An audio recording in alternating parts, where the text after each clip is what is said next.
Then what you want to do is what I call the lead classification system. And not only do we have these questions that are essentially putting people into buckets of what their biggest struggles are, essentially what we can also do are ask the questions that are what I call investment markers. Okay, so how do we establish, here are the people who are going to pay us $70,000, here are the people who are going to pay us $5,000. I think I spent so many years at the beginning.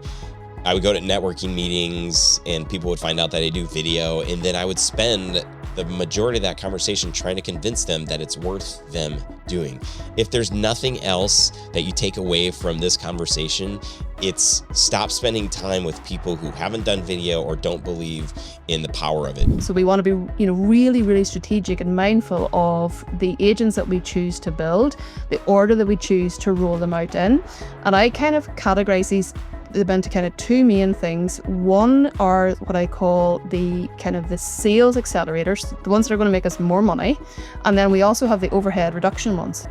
On episode 466 of the podcast, we talk about why quiz funnels crush traditional lead generation and how to build one that actually converts.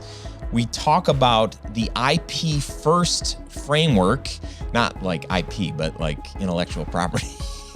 IP first framework that'll make your business AI proof, and how Agentic AI can turn repetitive tasks into done for you automation. This one's for the nerds. Here we go. What up, friend? Hey, welcome to another episode of the Grow Your Video Business Podcast. I'm your host, Ryan Cora from Studio Sherpas. Thank you for being here. Welcome back if you're a returning listener, and welcome first-time visitors for it being your first. Oh man, you guys, well, I don't say that. You guys, welcome to my new YouTube channel. Smash that like button. Maeve, she is amazing. She is amazing. So talented. Love this idea of quiz funnels. I don't know, in your business, do you have enough leads? Do you feel like, oh yeah, I've got phones ringing off the hook, we get all these emails coming in, people inquiring about it. Okay, if you don't have that, then what are you doing to generate new leads? Cold calling, everybody hates it. Cold email outreach, people don't like it. Do you have any lead magnets? Do you have any free downloads, free mini courses, anything to get somebody to want to come to your site outside of looking to look at your work to see if they like your work, to see if they might want to hire you? If not, man, you are missing out on a huge opportunity. This idea of a quiz funnel, after this interview with Maeve, I spent some time building stuff. So I think it's very interesting. It's very value driven, instead of saying, hey, come to my website and join my newsletter. It's like, okay, why is somebody to do that? If there's no value, the question that people ask is, what's in it for me? And if whatever you're putting in front of people isn't gonna help them achieve the goals that they have, then it's a waste of your time. So telling somebody to sign up to your newsletter is not helpful, but telling them, hey, learn the 3 things about video that's going to speed up your workflow, or that's going to help you make, more money than you ever made before. Grab the first issue of our newsletter. It's going to tell you exactly how to do that, or how to make that happen. That's having your ideal customer in mind, creating something that is going to get them some kind of a win.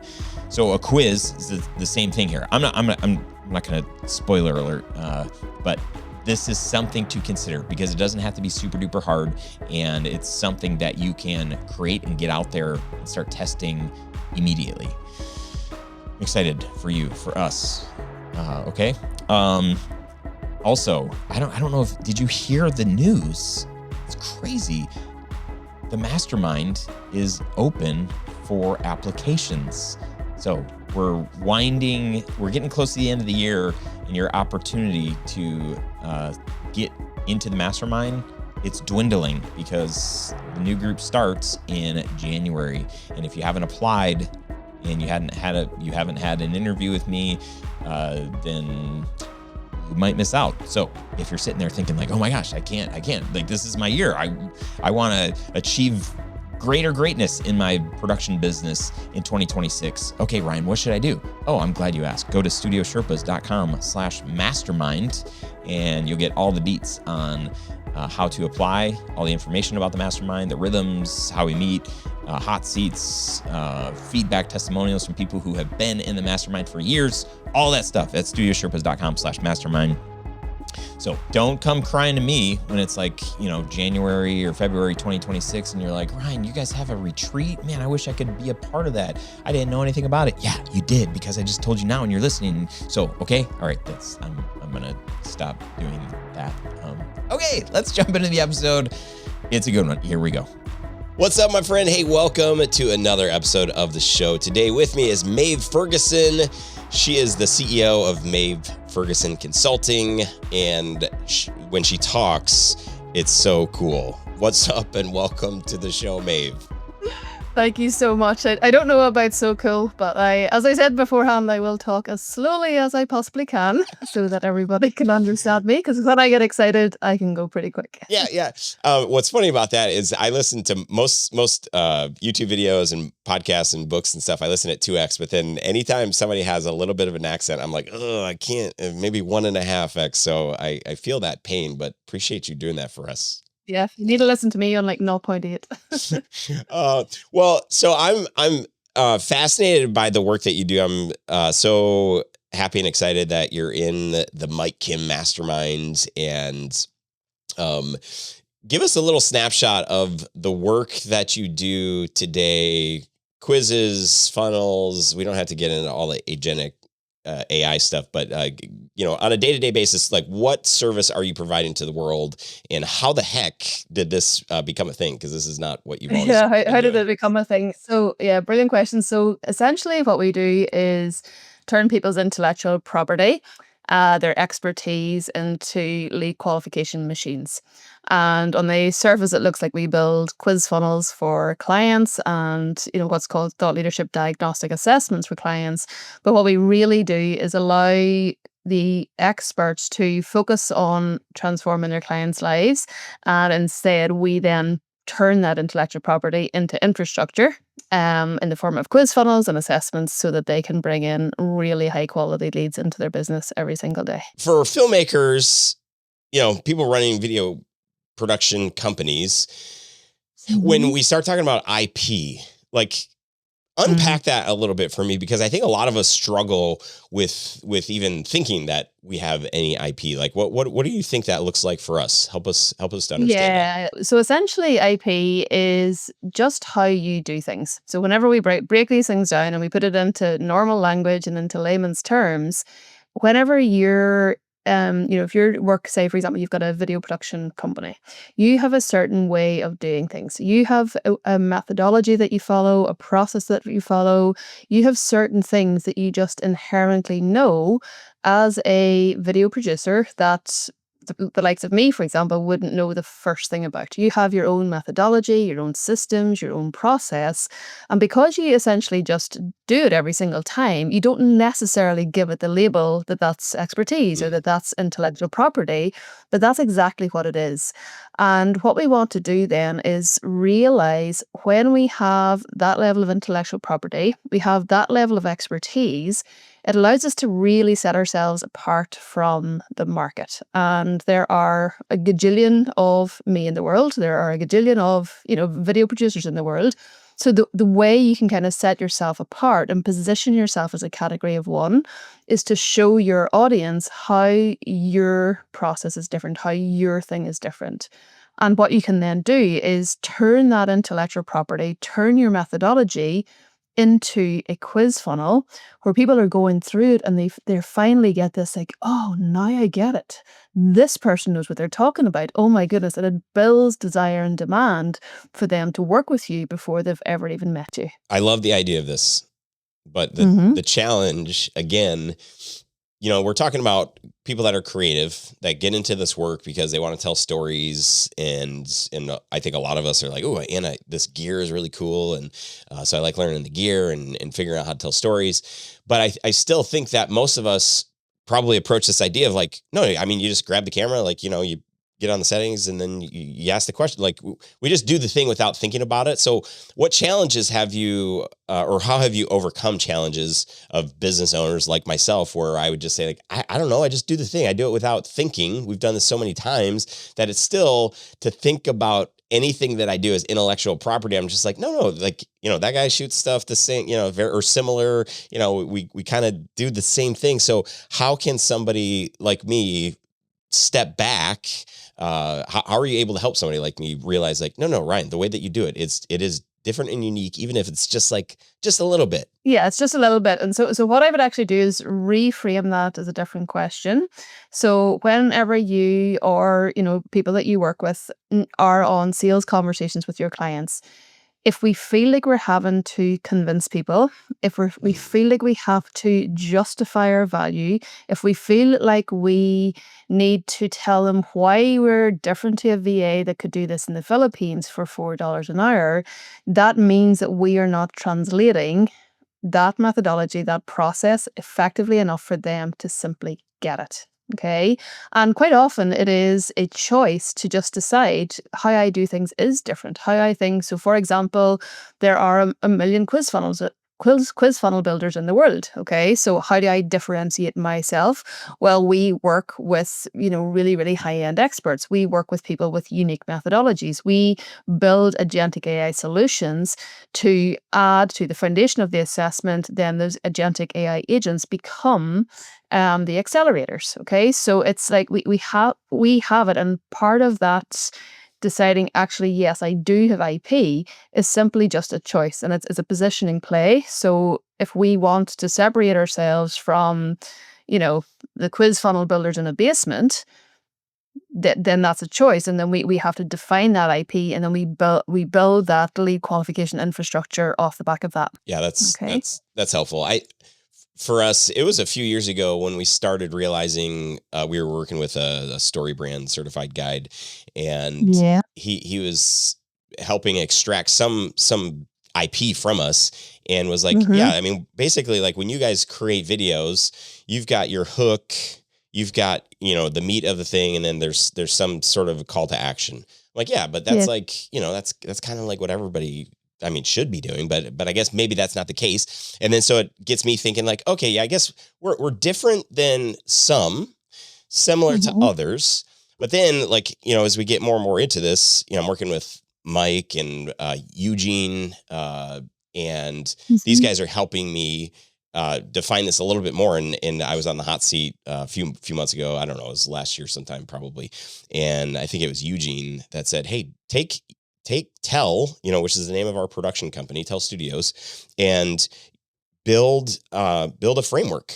You've got transition for the letter T. This is like, people are doing their thing every day. And like, if you're going to create a video, you want them to transition wherever their mind is at and whatever they're thinking about. Like, we need to help guide them to a place where they're interested. So there needs to be some kind of a hook that resonates with them to get them to lean in and be like, okay, like I'm listening. And then the E is emotion, creating some kind of connection, right? Whether it's talking in an authentic way, sharing a relatable story. And then we move to the L, which is leverage with logic. So anytime we can share case studies or data or anything like that. And then the last one is lead people with a call to action. Like what do you want them to think, feel, or do at the end of the video?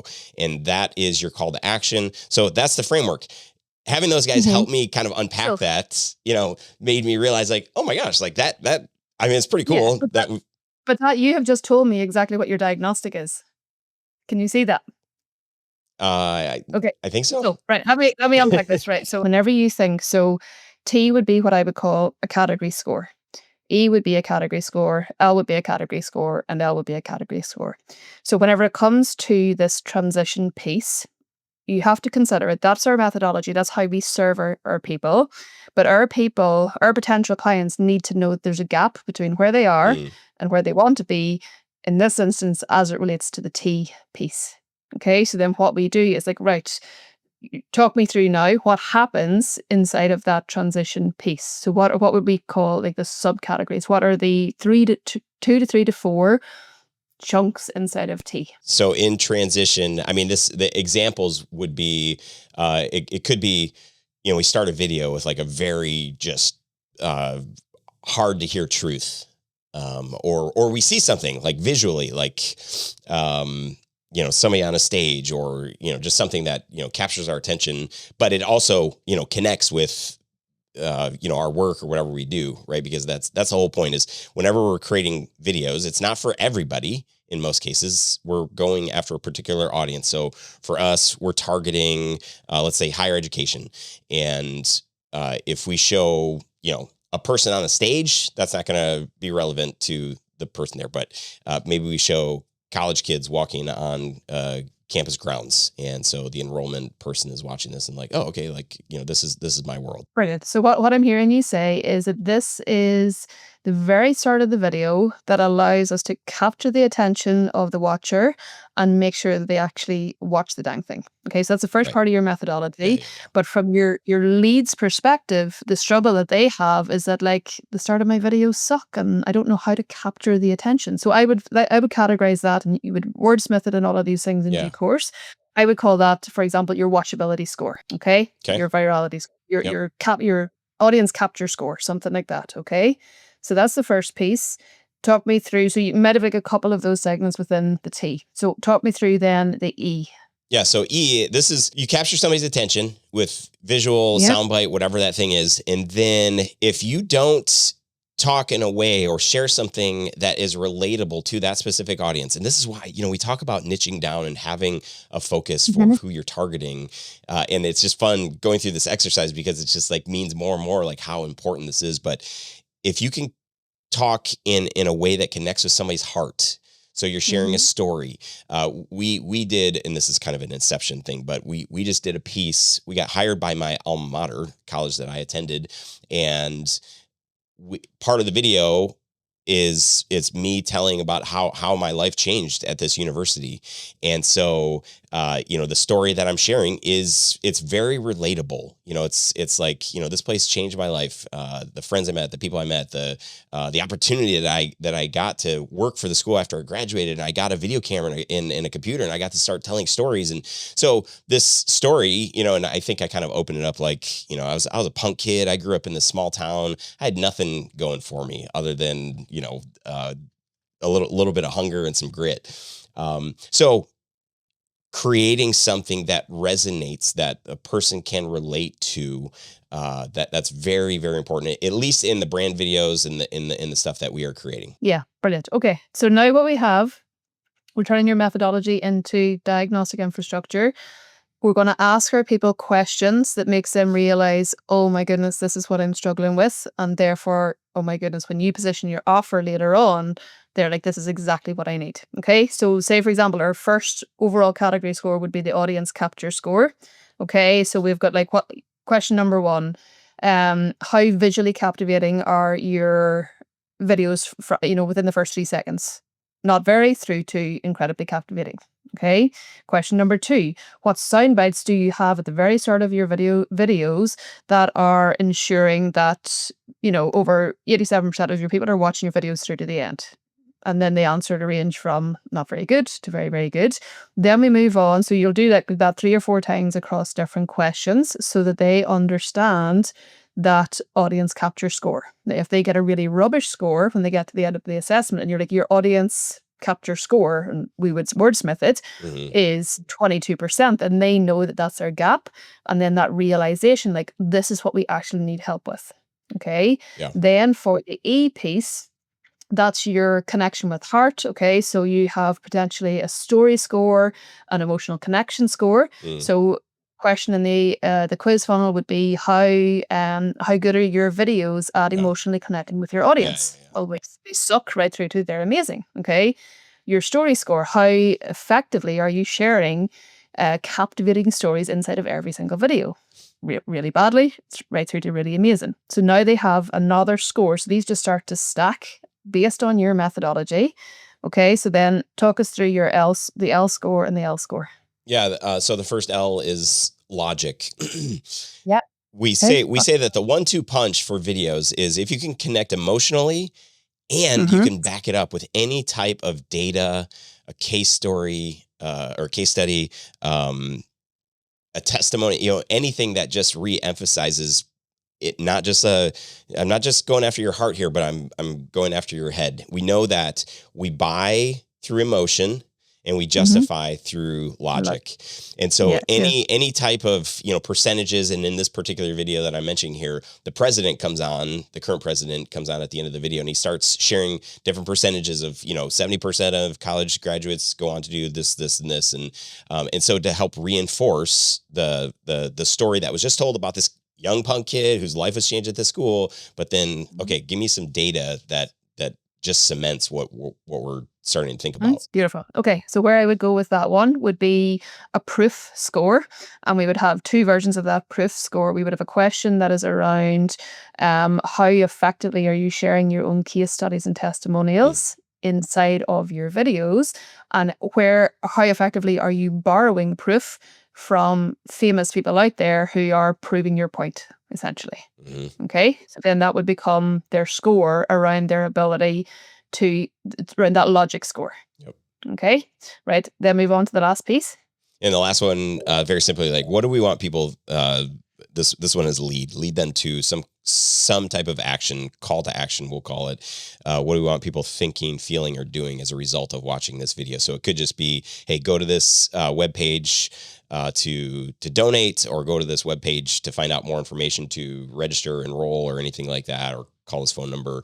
And sometimes it's really just a fee. Like when we're creating brand films, a lot of times there isn't like a selling, like, hey, sign up now today. It's just, we want people to feel connected to this university or to this business or whatever it is. So that's a win. Yeah, brilliant. So what I would do there would be, again, your lead to action score. You'd have to wordsmith that a little bit.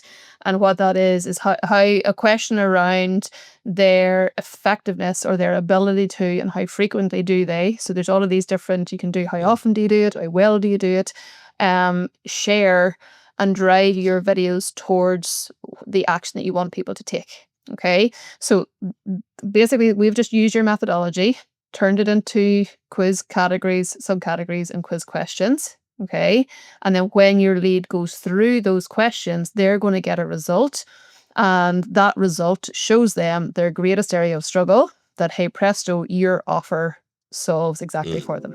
Hey, quick time out. If you're listening to this show because you want to grow your video business, but you feel like you're spinning your wheels doing everything yourself, and you're wondering why it's not getting easier, well, listen up. I've been there multiple times throughout running this business. The bottleneck, feeling burnt out, the late night, what's next, panic, what did I forget?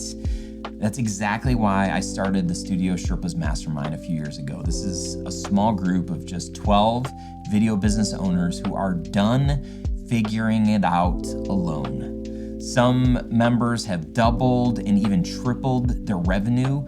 Others have hit over $1 million for the first time in business. In this group, we talk strategy, profit, we go over systems and hiring and mindset, all of the things that actually move the needle. So if you're serious about scaling your studio without losing your sanity, apply now at studiosherpas.com/mastermind. Don't keep doing this thing solo. The climb is a lot easier with Sherpas by your side. Again, it's studiosherpas.com/mastermind. All right, let's jump back into the show. And the beauty of these diagnostics is that whenever, say for example, I had a really poor audience capture score, but a really good lead to action score, the copy that I would see would be completely different to somebody who had the opposite result or a different variation of those results. Okay, so the copy changes based on the result that they get. Okay, what that piece that we have just done, that's what we call the diagnostic architecture from the lead's perspective. Okay, so they're getting an incredible amount of value and an incredible amount of insight. They're having, light bulbs go off, penny drop moments as they go through the assessment and as they go through, get their results. But that's great for you for knowing when you look at your market, here are actually the things that people are struggling with the most. But anybody, whenever you say put 1,000 people through a quiz funnel or 1,000 people through an assessment, what happens is not all leads are created equal. Okay, so you're going to have people who live in their car, and you're going to have people who drop 100K on an offer and wouldn't think twice about it. Okay, and everything in between. Now, top of funnel wise, with a lot of things we can do from what I call rich niche positioning. Okay, so top of funnel copy, top of funnel messaging, top of funnel positioning, making sure that you're attracting into this quiz funnel. Whether that's with paid traffic or organic, we're bringing in the people who can actually afford to pay us. Okay, but then so that's one element, but you're not going to control everybody that goes through it. Right. Then what you want to do is what I call the lead classification system. And not only do we have these questions that are essentially putting people into buckets of what their biggest struggles are, essentially what we can also do are ask the questions that are what I call investment markers. Okay, so how do we establish here are the people who are going to pay us $70,000, here are the people who are going to pay us $5,000. So say, for example, inside of our company, we have platinum leads, diamond leads, gold, silver, bronze, and unqualified. Okay, and that basically is based on the data and the insight that we get over time into our market. And whenever we know when people answer certain questions in certain ways, and they're able to tell us, yep, I have between 20K and 50K to spend, we know that this is like what we call a gold lead or a diamond lead, and then we're pointing them to a specific offer. So if somebody is getting a certain result, Right. and they're telling us they've got between 2 and 10K to spend, well, I'm not going to offer them my 100K package. Okay, so the whole idea here is that you've so much classification data about your leads as well, and then you're able to put the right offer and the right message in front of the right person at the right time. Yeah, that's genius. Even as you were taking me through that exercise, which was really fun. Thank you for doing that. All I'm thinking is, we've done assessments in the past, and I've always done an assessment to, like, my mindset has been, I want to take people through this so that they see the value in doing video versus somebody who has already done video, already understands the value, but this becomes our differentiator, right? So as you're having me unpack my IP for somebody to see like, oh, this is how they do it, because there are a lot of companies out there that they'll do a video, they'll do a capabilities video that just talks about, like, we've been in business for 50 years. We do, 20 million a year, all the facts. And that's good, but it doesn't connect with me emotionally. And then there's other companies that will do pieces that just connect emotionally, but there's no reinforcement of like, hey, can you actually show up and do this? Like, sure, that story, whatever it is, what it is. So what we're trying to say is like, hey, take both of these. So this is just really fun to think through. If my mindset changes and I start to think, no, our ideal client probably is somebody who has already invested in video, because to go from spending $0 to $10,000 or $20,000 is like, there's going to have to be a lot of convincing there. Not that it's impossible, but 100%. So my view on that would be, this is a perfect rich niche positioning conversation. So if you're spending your life trying to convince people why they should want video, that's a really hard business to build. You're trying, and again, video is easy. I can create videos, I can edit videos. Doesn't mean I'm good at it. Right. Okay, building quiz funnels is easy. And I was like, people are like, oh yeah, I have a quiz. It's on Typeform. And I'm like, oh, stick pins in my eyes. Okay, so creating videos is easy. Yes, you can hire a VA in the Philippines for $8 to do it. It doesn't mean it's going to be any good. Okay, so when we're trying to convince people to start using video, that's a completely different subsegment to the niche, to the people who are ripping their hair out because they're getting good videos. Is hard. It takes a lot of time, takes a lot of attention to detail. They have a bigger pain point to solve for than the people who are like, oh yeah, I never really thought about it. Yeah, maybe we should do that someday. It's a completely different urgency. So the language, the copy, the top of funnel messaging needs to completely shift to bring in the people who already know the value of video. They already want it. They have got huge headaches. I don't know how you're going to solve my biggest headache with video, which is you have to brush your dang hair and put on bloody makeup. It drives me freaking crazy. But it's like that is what to solve for. The people who are already doing it, but they're just not good enough at it yet, because they They might know how to push the buttons, but they don't have your expertise. Yeah. Oh man, this is so good. I think I spent so many years at the beginning. I would go to networking meetings and people would find out that I do video. And then I would spend the majority of that conversation trying to convince them that it's worth them doing. If there's nothing else that you take away from this conversation, it's stop spending time with people who haven't done video or don't believe in the power of it.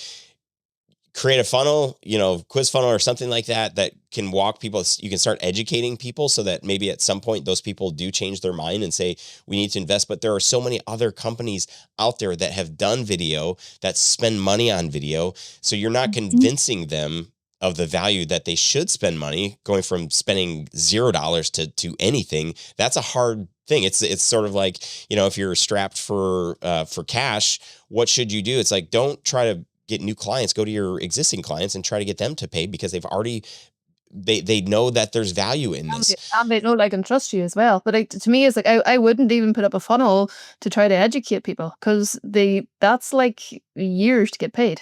Yeah. Build an assessment, build a quiz funnel is why, a better hook than this, but like, why aren't your videos turning into 100K months? Yeah. That's, man, that's, tell them why their videos suck. They have this personalized copy that's like, hey, me, if your videos suck because blah, blah, blah, blah. It's completely personalized. And hey, presto, then you share your frameworks, your models, the Tell framework. You're like, oh my freaking God, this is what I need. Yeah. I got a 29% connect with the heart score. This is what's wrong. My stuff's all, diagnostic assessments and like, where's the connection? That's what I'm missing. Like, I need to go and work with Ryan to make this like a really, really, really good converting videos. Man, that's the machine fills the desire and the demand for your offer, and you're not having ahead of yourself. There's no such thing as discovery calls anymore, because they are, how does this work? When do we start conversations? That's what our sales team, they're not discovery calls. They already know they want it by the time they get there, because they've been through our diagnostic. How does it work? When do we start? That's brilliant. So then I'm guessing your recommendation is you're putting this somewhere on the front page of your website, whatever you're doing. It's really like that's kind of. But that's passive. Yeah, no. So that's passive. That's flex something up on the internet and hope to goodness somebody finds it. Yeah. I would go a little bit more aggressive than that. So you've got organic strategies, you've got your scalable organic strategies, and you've got your paid traffic plays. Okay. Yeah. So anyway, you pay. So some people think organic is free. It isn't. You just pay with time. So we actually use a blend of all three. This one is my favorite. Okay. So, and this is the scalable organic. So podcast guesting, getting yourself in front of your ideal client at scale. So I'm not sitting here having a conversation with you. I'm having a conversation right now with all of your listeners. Okay. Mm-hmm. Paid traffic play, you get your results faster, you get feedback from your market quicker, you can iterate, you can improve even faster. Okay. And then the other one is if you're a keynote speaker, you're speaking at a video conference, for example, you are the person who's on stage. This is like a super, super powerful lead magnet. But you got to run those organic strategies, scalable organic strategies, and you don't have to do, but even $50 a day from a paid traffic perspective is bringing in really hyper qualified leads who are telling you how much they have to invest. So you're only having conversations with people who can afford your services, so that the investment is never even a conversation. Yeah, that's okay. So, I mentioned niching down and how so many of us, and this is not just video people. This is like, pretty much every industry out there. It's like, as soon as I niche, like, man, there's so much opportunity I'm not going to get. But the lead magnets, quizzes, anything that I've created in the past, so much of it is like, well, like I want to appeal to the people that aren't doing video so that they can start seeing the value in that. But then, exactly what you're saying there. If I created, you're making life so hard for yourself. If you have who is spending, like, a really good play for you here, I would say, is in your top of funnel copy and messaging and positioning, you're calling out the people who are spending 50K a month or more on paid traffic. Okay. So the guy put a client in at the moment, they're spending 900,000 a month on ads. Oh my gosh. Okay.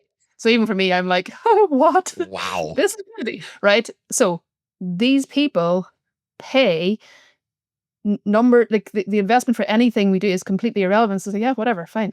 Yeah. Okay. Instead of trying to sell to the people who are like, this is like, oh, I can't like take, I have to cancel Netflix to pay for this thing. Okay. You don't want to serve those people. So, but what happens is if you in your content, in your copy, if you're doing convincing mode, if you're trying to speak to people to get them to agree with your point of view, the video is great, you're always going to bring in struggle bus people. Yeah. Yeah. Instead to the people and come from a conversion perspective. So you have the successful YouTube channel, you have minimum 20,000 subscribers, you're spending 50K a month on ads. Yeah. Why the freak on your videos not bloody well converting? Right. That's a completely different Yeah. human being to Oh the my gosh. here, please listen to me. Videos Yeah. are great. It's a completely different human. Oh man, Maeve, it's so good. I don't know why it's taken me to this conversation. So easy. So easy. And by the way, just for context, I spent about 5.5 years selling to the prior.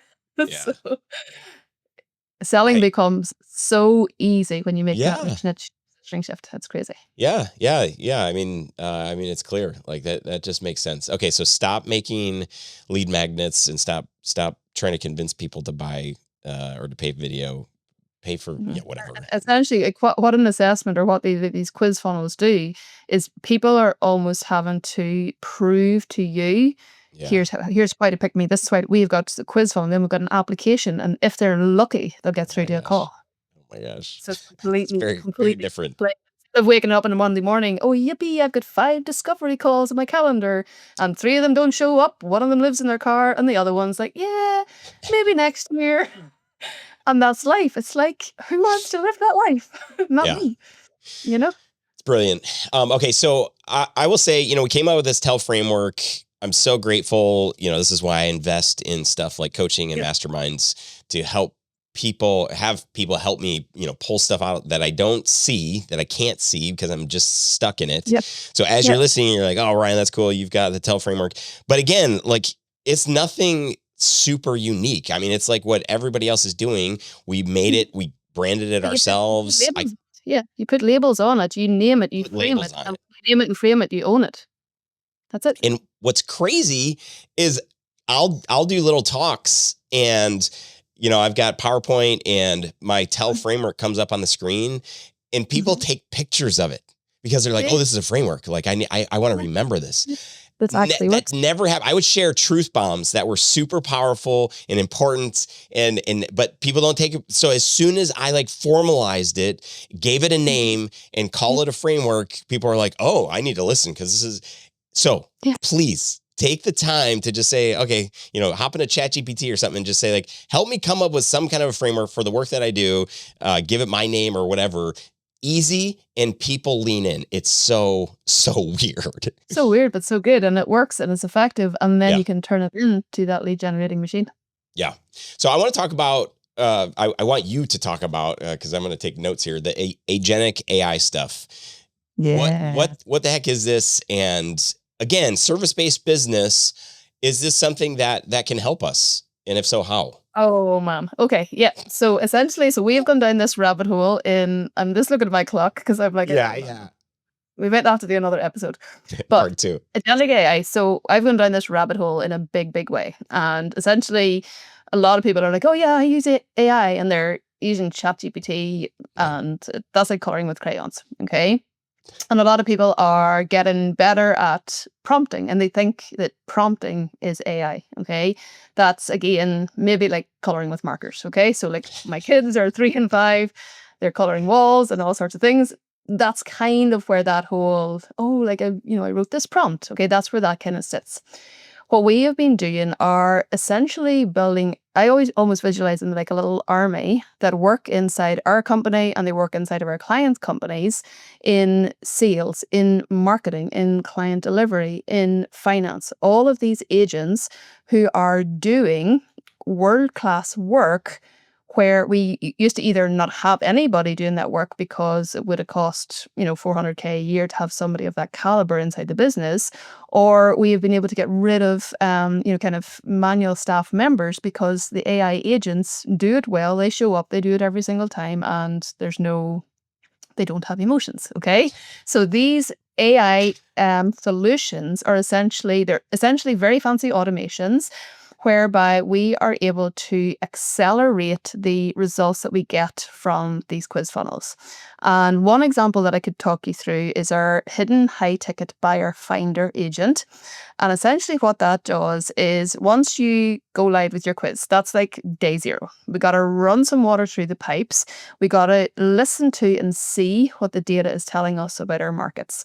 And what happens is over time, whenever you put through, let's say you put through your first 100 leads, your first 1,000 leads through this assessment or this quiz, you are going to have a load of data points on how they answer certain questions, what their logic score was versus their lead to action score versus their emotional connection score, and also what parameters they chose in the classification questions that we talked about earlier in terms of size of business, ability to invest in themselves, all of those sorts of things. Then what the agent does is then extracts automatically this. I used to do this manually every single week for every single client and analyze the data myself. Now these AI agents are extracting all of that data, analyzing it, cross-matching it with all the buyer data. Okay, so every single person that came through, who bought our $12,500 thing, who bought our $70,000 thing, who bought our, $5K thing. And what we're able to do over time then is spot patterns of behavior. And essentially then what this agent does is it runs every single night. So all of the leads who come in through the day, this agent runs through the night. It takes a few minutes. Our sales team wake up every single morning with a report in Slack to say, here is the high ticket buyer identifier. So here are the 7 hottest leads based on data, based on insight, based on all of these parameters that we have pre-instructed it to look at.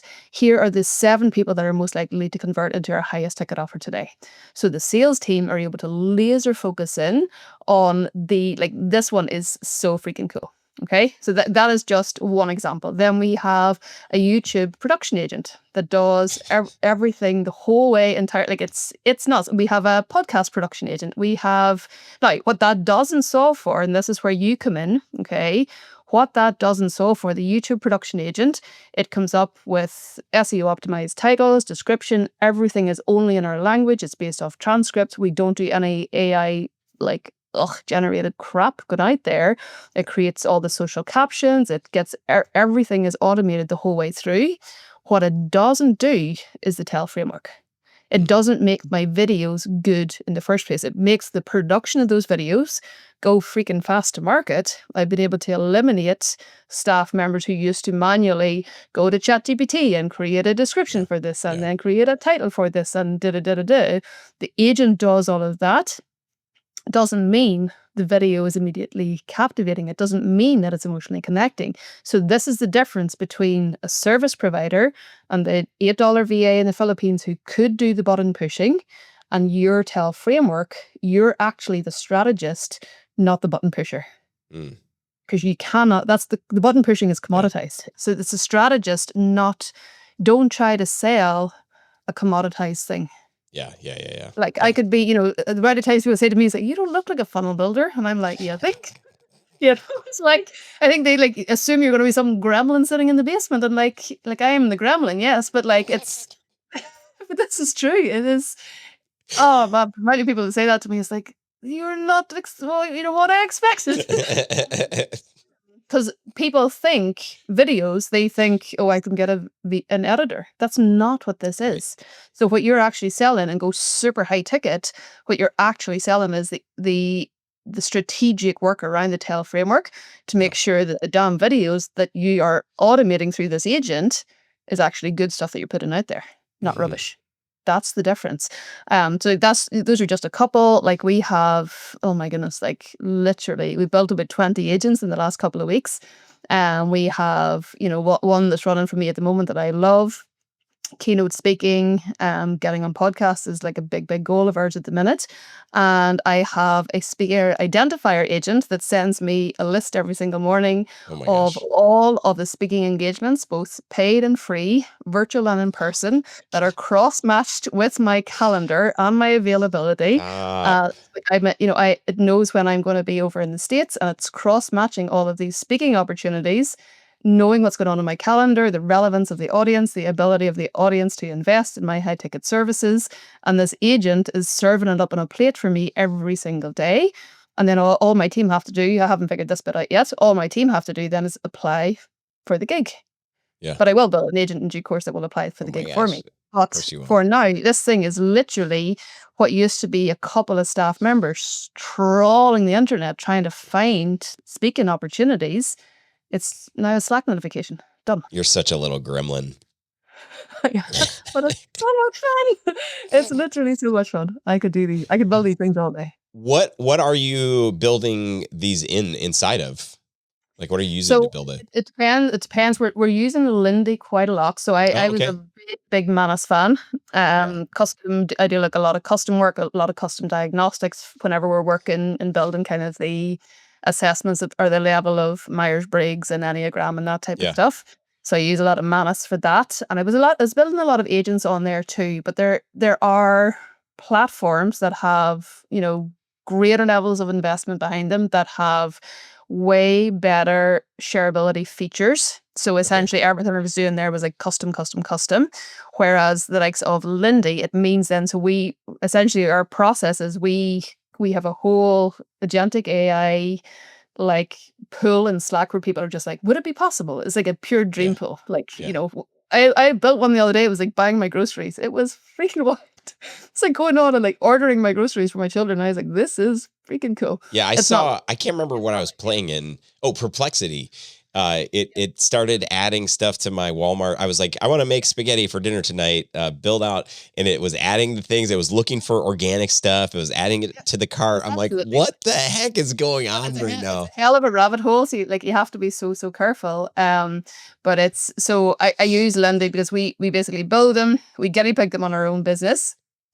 Get the dang things working. Once we then realize this one works, what we're trying to do then strategically for our clients is decide agent by agent which ones are going to be the ones that move the needle. You can sit down and build 400 agents for different use cases, but depending on what the companies what they have going on, we are doing ones that do like deep dive analysis into meta ad performance, and then like shooting briefing documentation to the media buyers and the paid traffic team on what worked yesterday, what didn't work yesterday, here's the shifts to make tomorrow, whenever people are running paid traffic at scale.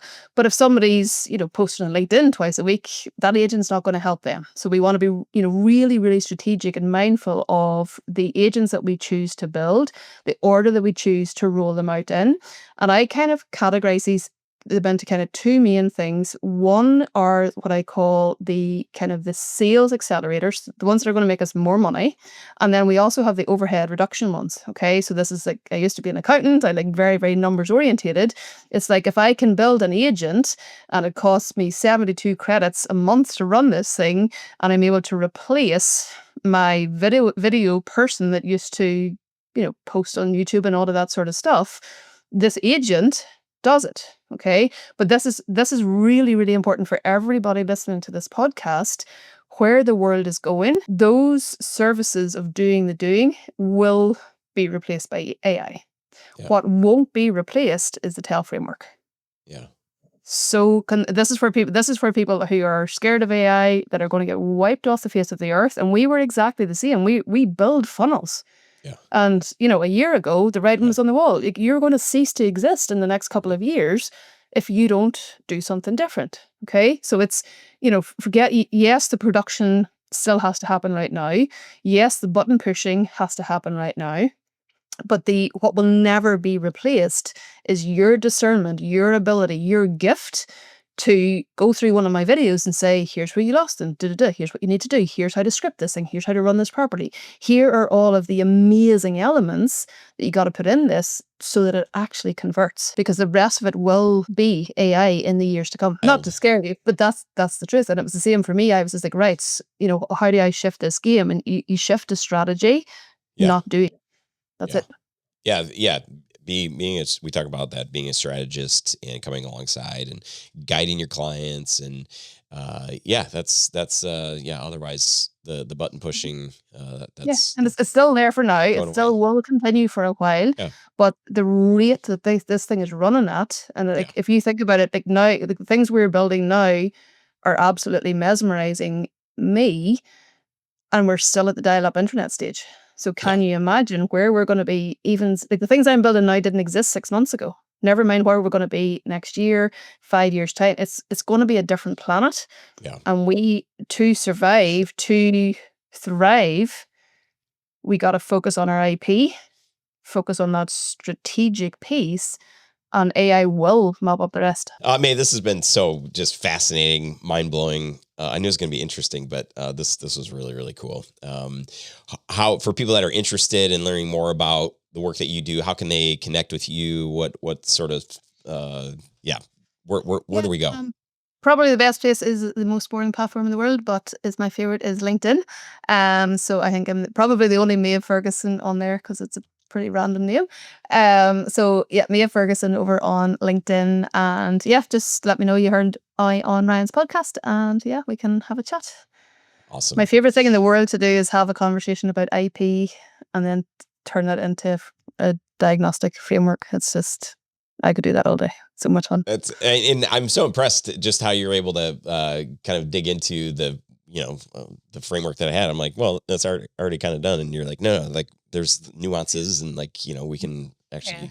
So TELL, those are your 4 categories. You'd probably have, whenever, if we did this properly, you would probably have 2 or 3 categories inside each, and then a couple of questions for each of those subcategories. Whenever they get their result, they see their gaps, they want the TELL framework. Boom. And we're not trying to convince people that they should want video, because that's like pushing water up a hill. Yeah, exactly. I love that. Awesome, my friend. Hey, appreciate you. How do you want to leave us today? Listen to your market and give them what they want. All right, my friend. Thank you again. And hey, I'll see you pretty soon. I got to see you in December. Yeah, brilliant. Can't wait. Hey, thanks so much for tuning into this episode of the Grow Your Video Business podcast. If you got something out of today's conversation, do me a favor, share it with a friend or post it on your socials. Tag me at Ryan Coral or at Grow Your Video Business. I'd love to know what resonated with you. If you've got a question or takeaway, drop a comment wherever you're listening or watching this. You can also shoot me a message. I read every single one. And hey, if you haven't already, make sure to subscribe so you don't miss the next episode. We've got more stories, strategies, and behind the scenes insights coming your way to help you build a business that you love. Keep creating, keep sharing your story, and keep showing up. I'm cheering you on. Thanks for watching. Thanks for listening. See you next time.